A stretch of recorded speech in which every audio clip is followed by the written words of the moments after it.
up, YouTube family? So today I'm bringing on, man, the most badass. All right, Investor, millionaire. Well, I think people call him Captain American, right? Or Captain.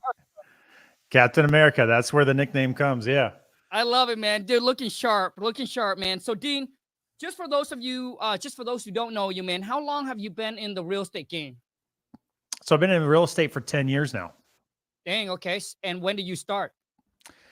Man, I started back after I was done playing in the NFL and walked away from my dream and got into corporate and realized corporate was not going to get me back that dream life and had to do something. There's a whole lot more to that story, but that's when I realized I had to do something. I found real estate and been doing it ever since. Nice, man. So, Dean, at what age did you find? What age did you got into real estate? I want to say it was 25. When you were 25. Yeah. Okay, and you mentioned about you working in that corporate America, man, climbing that ladder, bro. What were you doing, Dean? So, I mean, I just had an entry-level position. I just got done playing in the NFL. When I got the job, I mean, I didn't really have any life skills at that point, right? Any skills. So I got started working for a software company at an entry-level position. And it was kind of a unique thing that isn't that great of a story to tell, but it was almost like a startup within a startup. And I was working on this team that we were supposed to design something to help our company basically grow and do better. And so that's where I started. And yeah, I mean, it didn't pay very well. So, Dean, I mean, like at 25, man, I mean, most people, after high school, they pursue college and they go on to be whatever it is. I mean, did you go to college? Went to college. Yeah. Went to college, mainly went to college because that's what I thought, I should do. And everybody does. Yep. And I mainly went there to go play football, right? Because I wanted to continue my career with football. Right. Gotcha. Okay. So, Dean, I mean, so when you first got into real estate, man, how long did it took you to actually do your first deal? It took me 3 months from the very first time I typed into Google how to get started with real estate. So I was at this point in my life where I was starting to live paycheck to paycheck, and I just was feeling embarrassed and feeling like I had to do something. I had to take control of my life. So I thought about all these things that I might want to do and what I might like. And I typed in real estate, how to get started in real estate, because I just remember watching HGTV with my parents and so maybe real estate will be good. And I didn't even think about real estate investing or flipping houses or wholesaling. I didn't even know what that was.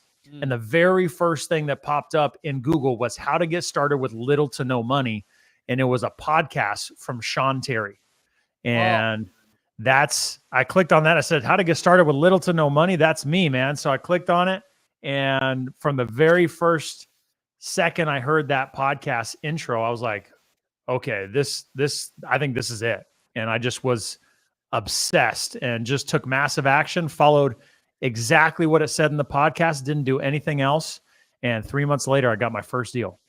Damn. And now, Dean, before we go in talking about your first deal and then talking how you built, obviously a multi-million-dollar real estate company 10 years later, but I want to ask you this, Dean, when you were working that corporate job, man, how much were you get paid? How much did you get paid per year? And when you initially got into real estate, did you remember how much money you had in the bank account? Yeah, oh yeah. Yeah, so the salary for that position was $65,000. Okay. 65. Now that doesn't sound too bad, but when the job is in San Francisco and you're living in the Bay Area, it's very expensive there. So I was basically like on a negative income based on the cost of living. Okay. So, I mean, obviously, California, San Francisco is really expensive. Dean, were you living above your means? Because you weren't. Not really, honestly, because my rent was $2,200. Then I had my utilities, my water, my food. My wife and I, we weren't spending too much on food. Based on my job and everything. She was going to school at the time, so we had some expenses there. We weren't really going out and like partying and having fun. We would go out, but like we didn't really have money to spend when we went out. There wasn't a lot that we could do because money was pretty tight. So yeah. Really interesting. So Dean, I mean, like, I want to talk about this because like when I got into real estate when I was 27, dude, like we got quite a bit of money in the bank. And the reason why is because, dude, when like obviously I was broke when I was 18, 19, but when we actually bought over the kiosks in the mall, we make about 6 figure, but bro, we're able to like stack away because we were living like extremely like we're living below poverty, man. So I mean, like, dude, I mean, like, you're bringing $5,400 a month. Like, to me, when I look at someone that is like, and Dean, this is not to say anything on you, but just everybody I see in their mid-20s in general. Like, to me, like, if you got a full-time job, bro, and if you can't even save $5,000 or $10,000 a year, to me, dude, I mean, you got to be spending your money somewhere, bro. Yeah. Tell them, hey, I want you to talk about that because that's what's inspiring about your story. Too many people are making up excuses. And look, I'll raise my hand and say we were one of them. Money was tight because were we living way above our means and like going crazy or anything? I don't think so. But at the same time, we also weren't saving. And I can point the finger at somebody who I know contributed to that. My wife. But that happens to be the reason most people fail is because they can't manage their money. Naturally, like I as a person am really, really frugal and I don't like to spend money at all. I'll go an entire year just wearing the same clothes every single day because I don't want to buy clothes. I get anxiety about spending $20, $40 on a shirt, like I don't like to, and I don't want to. So yeah, I'm willing to save, but not everybody is willing to save. Interesting. Like, dude, like, so for me, Lon is really good at managing the money. So that's why all my paycheck, when I first date her, all my paycheck just goes to her. And she's extremely frugal. Because if it was up to me, Dean, I honestly don't think that we'll have any money, man, because I'm a gambler. Dude, like, I would freaking go all in on every single poker hand. But I mean, so to like the reason I say that, Dean, is I think majority of the people, dude, it's not that you have an income problem, dude. It's majority of the people you have a spending problem. You see, I Dean, agree. I think everybody, even if you work at a J-O to B, I truly believe that you don't have to live paycheck to paycheck. Like you don't have to worry about, oh my God, my mortgage is coming up next month. Because the reason I say that, Dean, because I was working at this company, right? It took me 6 years to finally make $30,000 a year. And my coworker in there, right? We're making the same amount of money. Like we're making the same amount of money. Why does one person have extra money saved aside and why does the other one not? Because now you look at their lifestyle, the way that they live, then you realize that, dude, okay, if I would have decreased, cut down a little bit here, cut down a little bit here, I could have money set aside. Totally. It come down to it's just a choice. Absolutely. I couldn't agree more. I'm with you too. I'll live in a cardboard box, and if my wife was the same way, then we would have been in a way different position, and not been living paycheck to paycheck. So I think that's the question that most people got to ask ourselves. And that's why most people, when they talk to someone like you, who was willing to do whatever it took to get to where they wanted to get and make the sacrifices that were necessary, how can you show up with excuses? You can't. There are no excuses. It's just you made the choice not to get closer to the goals that you wanted, and that's it. Love it. So Dean, let's talk about, dude. Let's talk about your first deal and then your multi-million-dollar real estate empire that you have built over the last 10 years, which is extremely impressive. And I also want to chat about the wife and where she at right now with her spending, because I'm sure that she don't have a spending problem anymore. Because when you got a man that's making 6 figure a month, I think that you can buy a lot of stuff. It changes things. Oh, absolutely. So Dean, let's talk about your first deal, man. So you said it took you 3 months to close your first deal. I want to know is how much is it, but break down like exactly how did you do it, man? So the Yeah. people, because most people that watch my video, Dean, probably have never done a deal before. Yeah.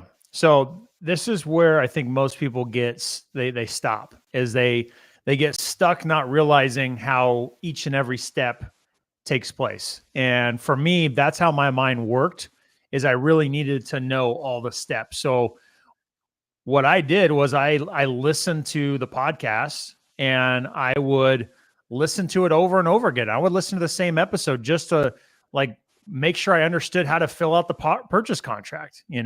I would take whatever, I would listen to it as much as I needed to until it got through to me. So what I would do is I would listen to the podcast where it would teach me how to talk to sellers, how to talk to buyers and find buyers, and how to negotiate the deal, how to fill out this and do that. And then there was episodes that would teach you how to find people that wanted to sell their houses. Now, I got pretty focused because money was tight, and I got focused on a strategy that he was teaching where you could find foreclosure properties on a website called hudhomestore.com. Now that website still exists, and there still are foreclosure properties that are on there. And what they are is they're FHA foreclosed properties. And the bank will list those properties on that website. And if you are a nonprofit or you're going to buy the house for yourself, you can place a bid and get an offer receipt accepted within the first 30 days. After 30 days of being listed, it opens up to investors. So this is what the podcast was teaching me. I was listening to it, and then he would talk about the approach to go in there and make the offer. So I started doing that.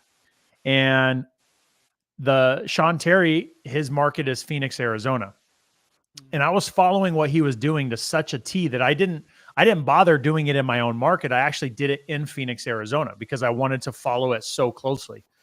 And so I started bidding on these properties, the same ones he was bidding on. And I ended up getting this property under contract, and I was excited, and as part of the process, you had to send in $1,000 deposit and sign paperwork within 2 days and mail it back to him. So I did that. And then you had 30 days you had to close. So now I took the next step. I needed to find a buyer. So I started going on Craigslist and some other different places to find buyers. And I had some people that were interested, but I didn't have anybody that wanted it. And I started to get a little nervous and a little anxious, and was like, okay, what do I do now? Well, when you're in a tough spot, the best thing you can do is to get resourceful. So I thought, well, what can I do? Well, I thought, well, Sean Terry knows what he's doing here. Let me go to his website and fill out the information like I'm a seller. So I submitted my information on his website. His acquisition guy called me and said, hey, what's going on? And I told him everything, right? Hey, I got this property under contract. He said, hey, let me put you in contact with Sean. He should be able to help you get this sold. I was like, that's amazing. That would be great. So Sean calls me while he's driving his car. Hey, Dean, how's it going? Hey, I heard you got a property. Oh, yeah, I could get that sold. No problem. Just I'll send over the paperwork that says we can work together, and we'll move forward. He got it sold in 48 hours. We made 12 grand total and split it 50-50. I made $6 grand, and the deal closed a week later and got it sent straight to my bank account. And that was it, man. And I just remember being in the office, working my job in the middle of the day, seeing it hit my bank account, and just like yelling, like just super excited in the office. And it was like, okay, I could do this over and over again. So Dean, how long? So after that deal, the first deal closed, man. When did you quit the JO to B? I waited a long time. Some people burn the boats and just go all in. Yep. For me, I thought I was going to quit early, but I just kept it there as kind of a safety blanket. And then as I continued to grow and get bigger and bigger, what happened was, or I should say, at quickly after I started doing more deals, I then, at the beginning of my second year in real estate, I rushed into my first flips. And at this time, I was wholesaling some deals back in California. And the guy I was selling houses to, he's like, hey, you're really good at finding deals. Do you want to flip houses together? And I said, yeah, that sounds great. I want to flip houses. He said, hey, it's a little slow here in California. You said you were doing deals in Phoenix. How's the market there? I said, it's good. He said, well, let's go flip houses there. You have some contacts, right? I said, yeah. So we bought 6 houses in the first month. Okay. 4 of them went good. 2 of them went horribly wrong. And I lost $100,000 on those flips. And let me tell you, I didn't have $100,000 to lose, and it knocked the crap out of me. I mean, it like knocked the wind out of my sails. And I was just looked at my brand new business partner who was already established and successful, and said, you know, what do we do here? And we both said, let's go do more deals. So went and started flipping more houses back in California and started getting myself out of that hole that I dug. And once I got out of that hole, started flipping more. Now, you would think that I would quit the job at that point, but I didn't, because right after I got out of that hole that I dug for myself, I rushed into another deal in San Diego. And it was a community of people down here. And one of the guys just happened to be a wolf in sheep's clothing. He was preying on the community of people and getting them into his deals. All of his deals were bad. They were all a house of cards. And the blame is on me. I didn't do my due diligence, right? The finger comes back to me. It was my fault. And as soon as I bought into that deal, the deal fell apart, and it was a complete disaster. And it was a new construction deal, and everything that was supposed to be ready to go and start the deal was completely not. There were money that he had withdrawn from lenders that he used fake receipts for. I mean, there was so many problems I had to fix, and I ended up losing $187,000 on that deal. Just terrible, super painful. And so now I had a new hole. And thankfully, I had the job, the job, and could weather that storm so that I could finally come out of that. I finally hired coaches and mentors to keep me focused and keep me on the right path. And then I just had success from there. So, damn, Dean. I mean, dear bro, you're an absolutely freaking beast.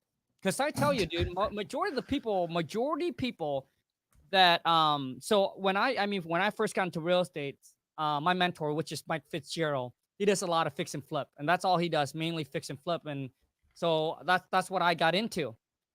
And I remember hearing this guy's story. He lost on a flip. He lost like 50 G's. And a lot of times, dude, majority of the time when you lose on a deal, like you're done. Like you got a bad taste in your mouth. People would have quit, and people would be like, yep, I'm not doing this anymore, dude. It takes a beast to freaking push through, man. So Dean, dude, respect, bro.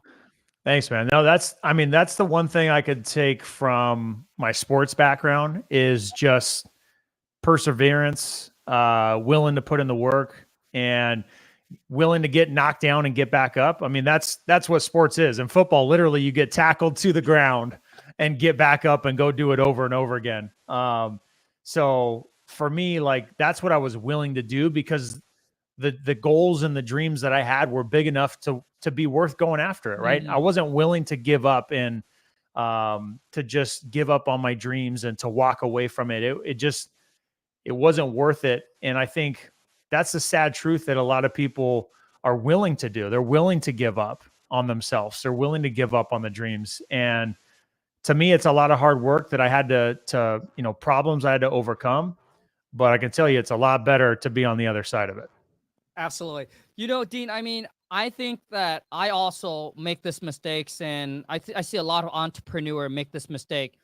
Is that you're already doing good wholesaling already. Why do you make the switch? Because every single time when you switch to something new, man, I'm telling you guys, when you're switching to something new, I can almost guarantee you, man, you will lose money. Just how much are you going to lose? So my whole thing is, wholesaling is going well for you. Why do you make the switch and try something new, which is the fix and flip game? I love that question for people, because I find people wanting to rush into flips like I did, find people wanting to rush into buying rentals, like I've Mm. heard from many others. And to me, wholesaling it has so many benefits, and it reduces your risk and that comes with real estate investing. And flipping houses is a completely different business. And now that I've flipped hundreds of houses, I can confidently say that I'd much rather wholesale the house and make a little bit less money. And by the way, in some cases, I make more money wholesaling the house than if I were to flip it, because that house that I would have flipped, I would have bought the house and started the project and found surprises.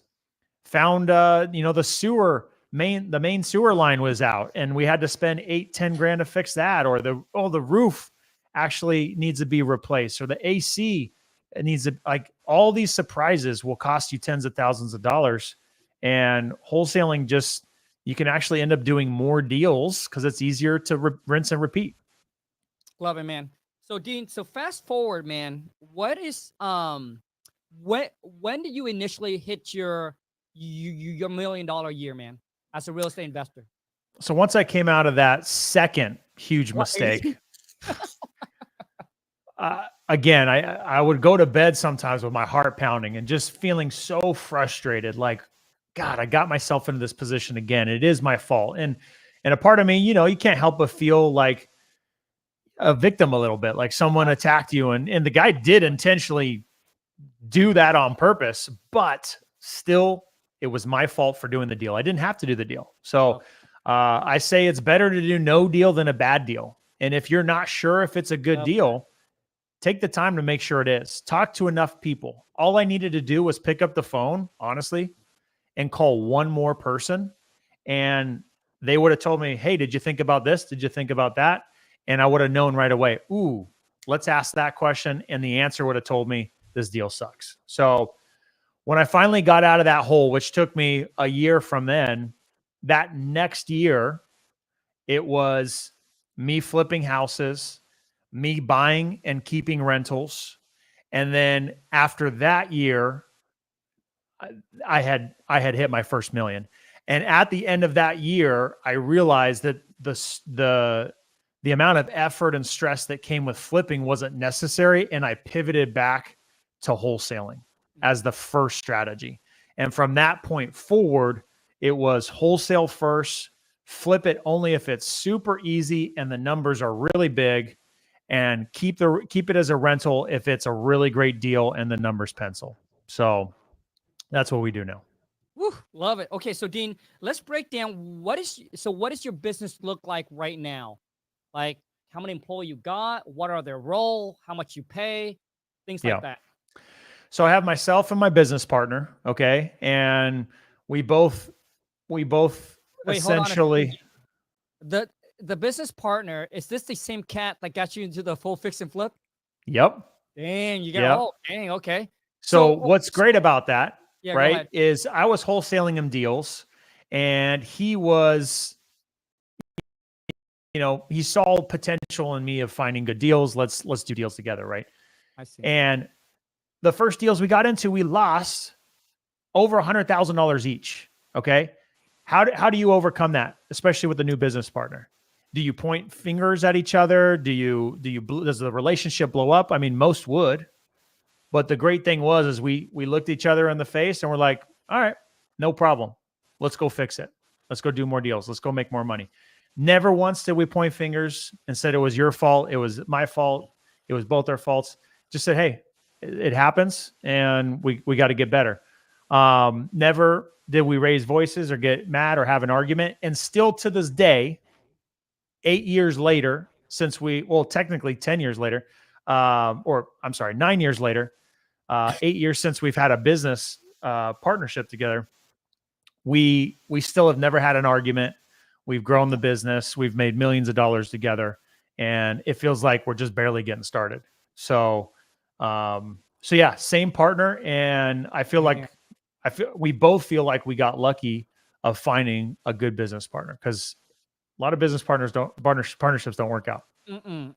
Dude, like, I heard this. So Dean, first off, dude, another thing that I want to say that I respect you on, dude, is that, you know, when you sit down and you talk to someone, you will automatically know that this person will be successful or not, of the way that they talk, the way they carry themselves, and the way that they think.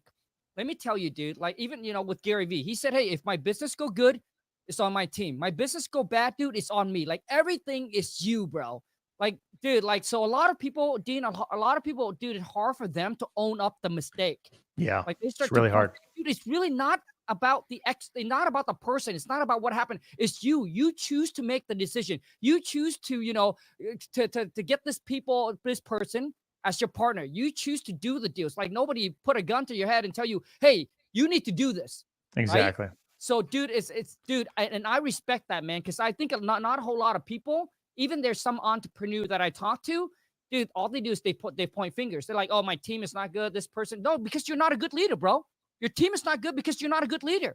Because you don't Yep. train them well. That's why they suck. They suck on the phone because you don't train them well. Yep. It's just when you own up, then you'll be able to change and you'll be like, oh, it's because of me. It's not because of the people. Because if you're trying to change the people, but the real problem is you, then nothing is fixed. True. So, Couldn't agree more. So, dude, you got you and your partner right now. Yep. And who else? Who else is on your team, man? So we got me and my partner. I'd say I more or less run the operations and the marketing. Okay. And that's kind of always been what I'm good at. And hey, look, at the beginning, we had to wear every hat, right? I got good at acquisitions, got good at marketing, all the different things. But to this day, I still focus on marketing, making sure we're good there, relationships, raising money, and making sure our operations are working as they're supposed to. My partner really spearheads and runs the acquisition side, so he makes sure that we're on track. He's supporting our team as we need to. From there, we have 3 acquisition managers. Or I'm sorry, let me take it back. We got 2 acquisition managers. 2 acquisition managers, 1 follow-up specialist, and 1 I call a leads manager, but technically they're more like a sales admin. They help support the sales team. They listen to the calls, make sure we're not missing things. They help schedule appointments. They help make sure, you know, our notes are kept up. They help track our KPIs. They just really support the team. Okay. So those are the 4 people that help in sales. We have 2 acquisitions, 1 follow-up specialist, and what I call our leads manager, really a sales admin. Then we have our office manager, and she helps with paying all our bills. She helps with our transaction coordination with all of our escrows, which is very important, and you know, helps with insurance and all those different types of things for our properties. That's it. That's it.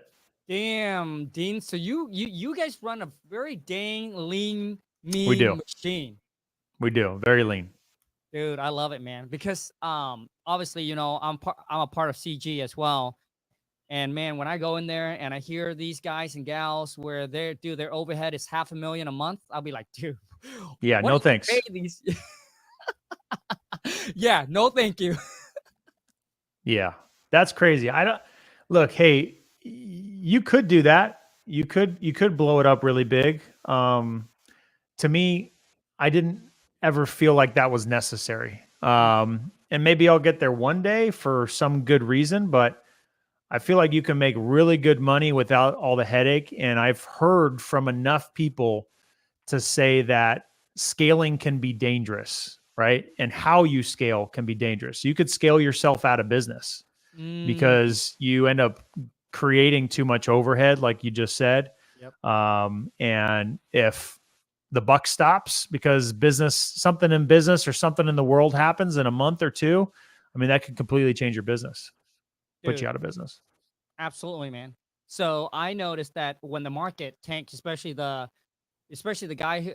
gals who fix and flip, bro, dude, a lot of them couldn't even afford CG anymore. Dude, in 2022, the second half of 2022, when the market shifted and started going down, lots of my friends that were flipping lots of houses lost a lot of money. And during that time, I was consistently doing deals and making money wholesaling, and I was able to buy some houses at a very deep discount to flip, so that when 2023 started and I put them on the market and sold them, I made 6 figures on those deals that I bought for flips. So to me, that was the market deal flow was a little slower, but I wasn't losing money like these other guys were. Dang, love it. So Dean, what are some key things that you felt like that have helped you, dude, gotten to this level of success, man? Man, the big things that have helped me along the way. First of all, you just got to have the drive. I mean, going back to my sports background, the biggest thing for me is I'm willing to do the work consistently. I'm not always the best. That's the same thing in sports. Like, there was a lot of athletes that were better than me that should have made it to the NFL that didn't, because they didn't put in the work. They didn't get the right rest they needed. They were injured too often. They didn't study the playbook. They just weren't prepared to do, or you know what? Sometimes some people are just a better player. Even though someone's a bit more athletic, you're just a better player, right? You were better on the phone than the other person was. So for me, I'm willing to do the work consistently. I'm willing to put in the extra hours. So for me, I think that's one of the biggest things that's helped me. I'm willing to overcome the obstacles and the hardships that I had, the mistakes I made. So that's the second thing. But beyond that, outside of my own like personal self,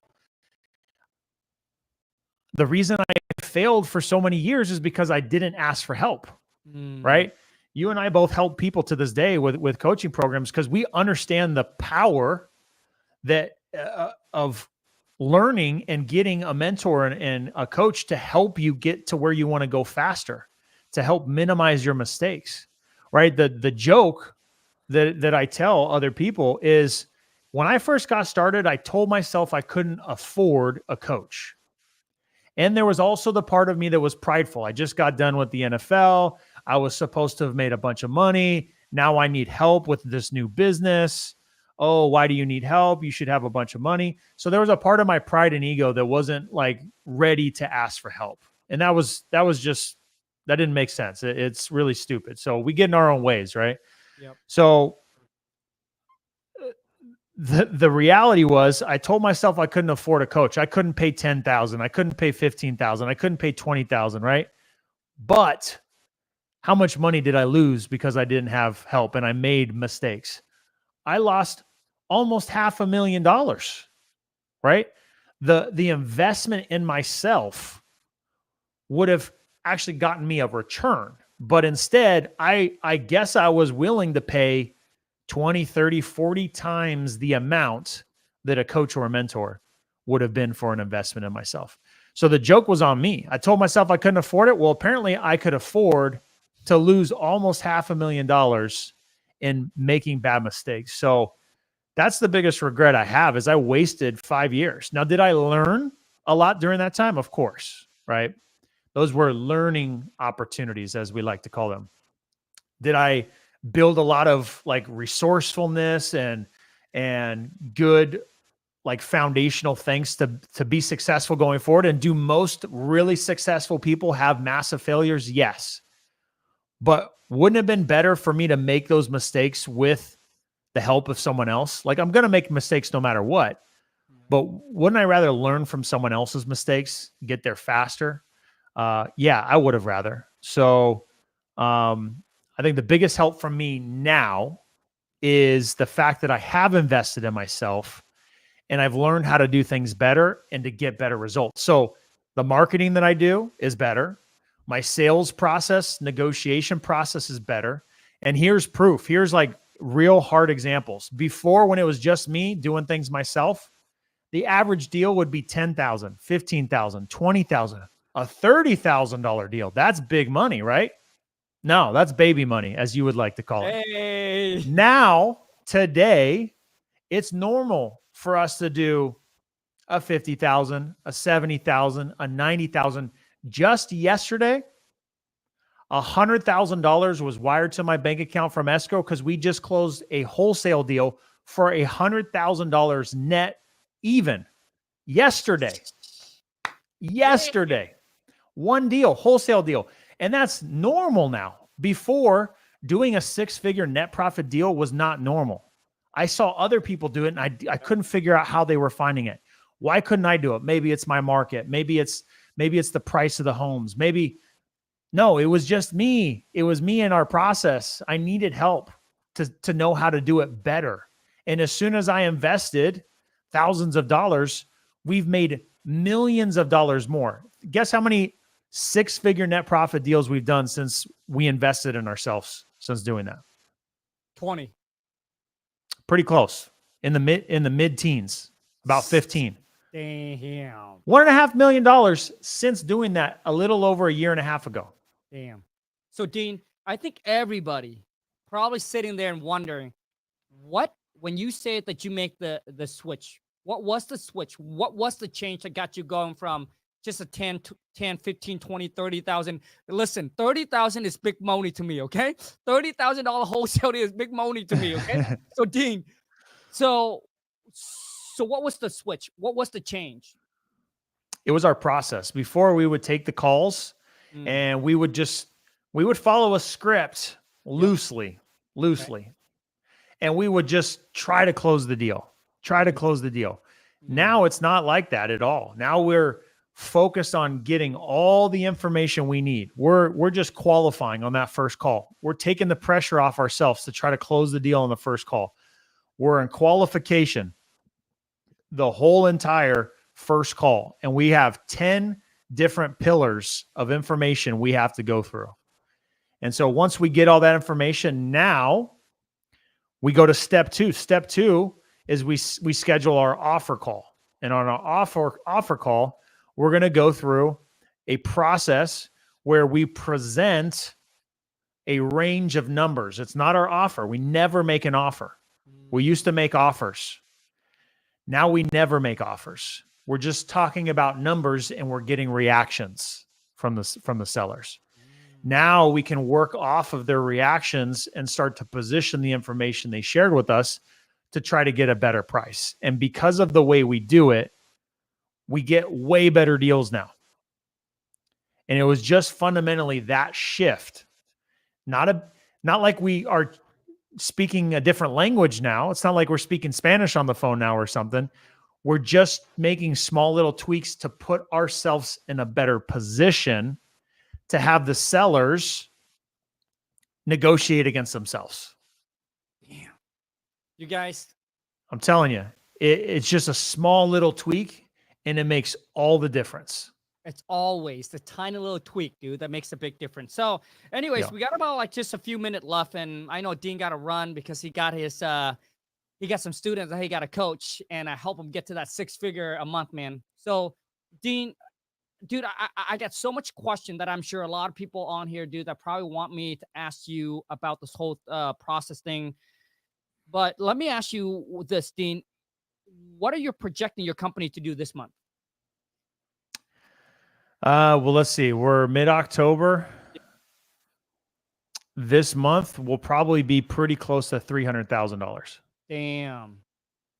Dean, how can people go follow you and get more content from you, baby? Easiest way is to go to Instagram at Dean Rogers Real Estate. You guys can follow me there. Obviously, people like yourself, you guys can learn so much just from there, but reach out to me. The call to action I always say whenever I do a podcast is, guys, send me a DM. Let me know you saw this podcast. If you're watching this on replay, let me know you watched it. Let me know what questions you have. The biggest opportunity with social media these days is connection, right? There's a million different ways that we can work together, that we can grow together. I've done almost 700 deals in my 10 years. Okay. And over 100 of those are deals that I've done with other people. Over 100 deals are deals I've done with other people. That just tells you there's opportunities for us to make money together. There's so many ways for us to grow and win together. And I always say there's enough deals for everybody. So in one way, shape, or another, just reach out and stay connected.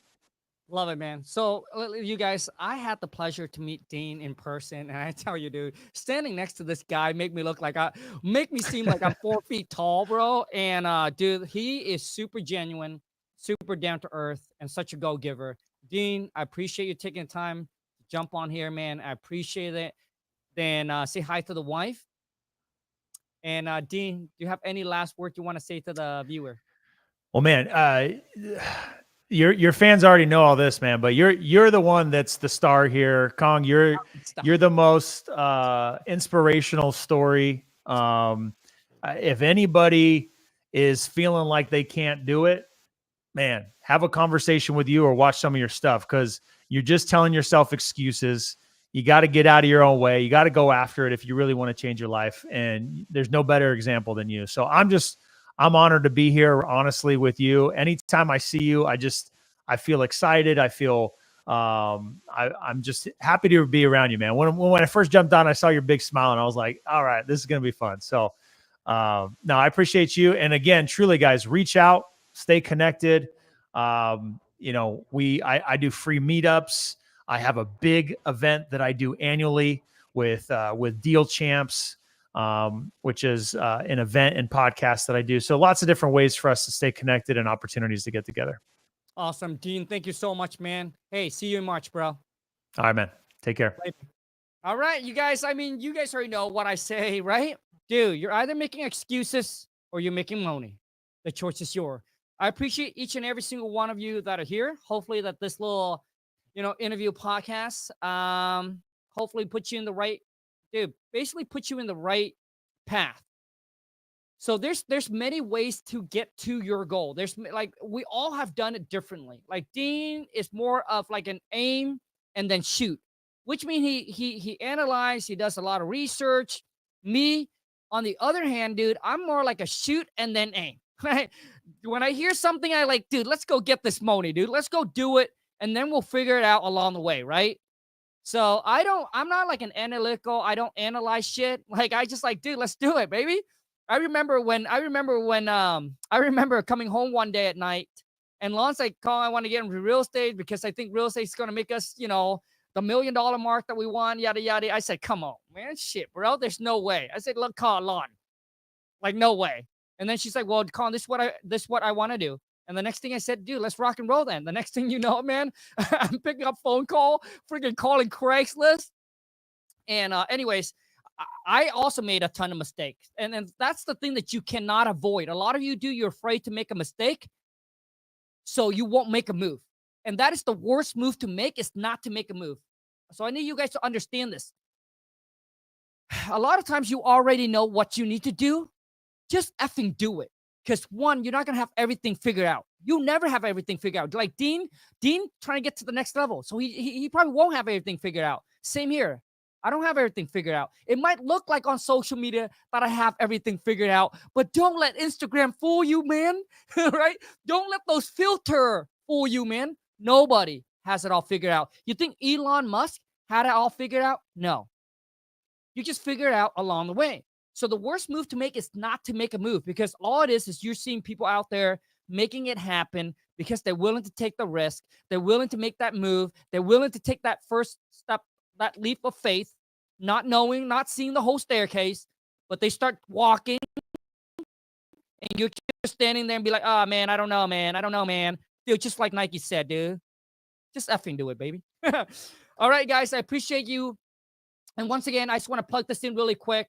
Okay, for those of you who are looking for a badass software so you can pull motivated seller leads, it doesn't matter if it's pre-foreclosure, tax delinquents, upside down, vacant property, tire landlord, zombie property, people who own their property free and clear, divorce, and so much more. Like you can also get access to similar like data MLS. So you can get access to the MLS.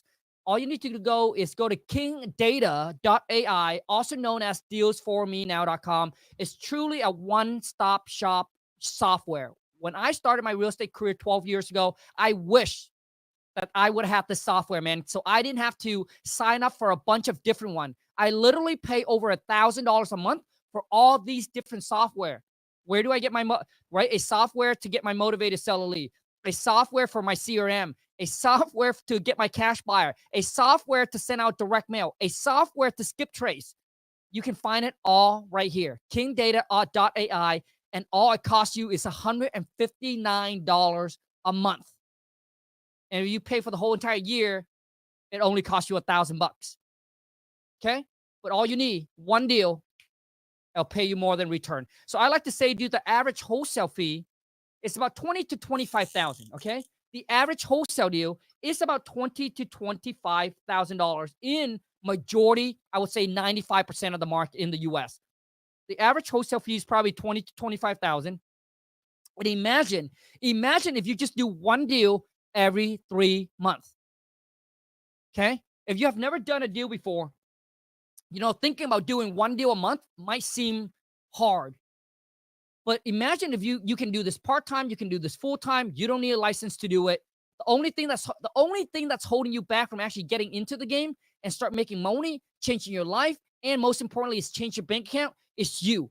You're the only one that's holding you back, dude. Oh, Khang, it's this, it's that, it's this. Like, dude, there is no right timing. There is no perfect timing.